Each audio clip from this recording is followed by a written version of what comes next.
रामायण में मारीच और सुबाहु का वध।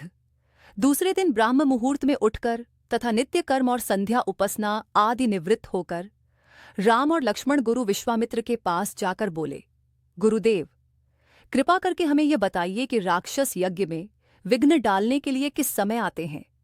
यह हम इसलिए जानना चाहते हैं कि कहीं ऐसा न हो कि हमारे अनजाने में ही वे आकर उपद्रव मचाने लगे।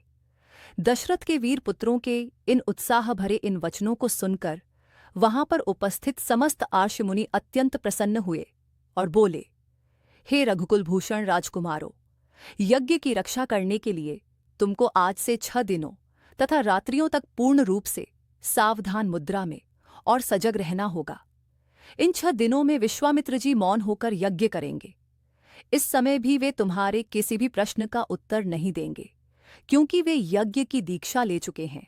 सूचना पाकर राम और लक्ष्मण दोनों भाई अपने समस्त शस्त्रास्त्रों से सुसज्जित होकर यज्ञ की रक्षा में तत्पर हो गए। 5 दिन और 5 रात्रि तक वे निरंतर बिना किसी विश्राम के सतर्कता के साथ यज्ञ की रक्षा करते रहे, किंतु इस अवधि में किसी भी प्रकार की विघ्न बाधा नहीं आई। 6वें दिन राम ने लक्ष्मण से कहा, भाई सौमित्र, यज्ञ का आज अंतिम दिन है और उपद्रव करने के लिए राक्षसों की आने की पूर्ण संभावना है। आज हमें विशेष रूप से सावधान रहने की आवश्यकता है। तनिक भी असावधानी से मुनिराज का यज्ञ और हमारा परिश्रम निष्फल और निरर्थक हो सकते हैं। राम ने लक्ष्मण को अभी सचेष्ट किया ही था कि यज्ञ सामग्री, चमस, समिधा आदि अपने आप भभक उठे। आकाश से ऐसी ध्वनि आने लगी जैसे मेघ गरज रहे हों और सैकड़ों बिजलियां तद्दहक रही हों।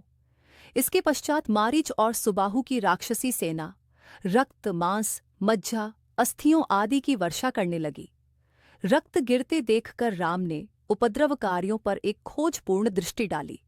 आकाश में मायावी राक्षसों की सेना को देखकर राम ने लक्ष्मण से कहा, लक्ष्मण, तुम धनुष पर शरसंधान करके सावधान हो जाओ। मैं मानवास्त्र चलाकर इन महापापियों की सेना का अभिनाश किए देता हूं। यह कहकर राम ने असाधारण फुर्ती और कौशल का प्रदर्शन करते हुए उन पर मानवास्त्र छोड़ा। मानवास्त्र आंधी के वेग से जाकर मारीच की छाती में लगा और वह उसके वेग के कारण उड्डचकर 100 योजन अर्थात 400 कोस दूर समुद्र में जा गिरा। इसके पश्चात राम ने आकाश में आग्नेयास्त्र फेंका, जिससे अग्नि की एक भयंकर ज्वाला प्रस्फुटित हुई और उसने सुबाहु को चारों ओर से आवृत कर लिया। इस अग्नि की ज्वाला ने क्षण भर में उस महापापी को जलाकर भस्म कर दिया। जब उसका जला हुआ शरीर पृथ्वी पर गिरा तो एक बड्ढे जोर का धमाका हो जा। उसके आघात से अनेक वृक्ष टूटकर भूमि पर गिर पड़े। मारीच और सुबाहु पर आक्रमण समाप्त करके राम ने बचे खुचे राक्षसों का नाश करने के लिए वायव्य नामक अस्त्र छोड़ डाच दिया।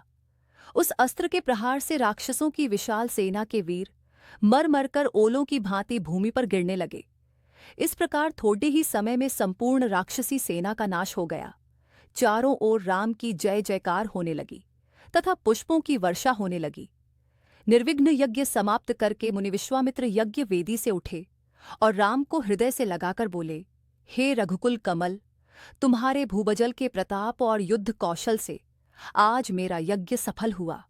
उपद्रवी राक्षसों का विनाश करके तुमने वास्तव में आज सिद्धाश्रम को कृतार्थ कर दिया।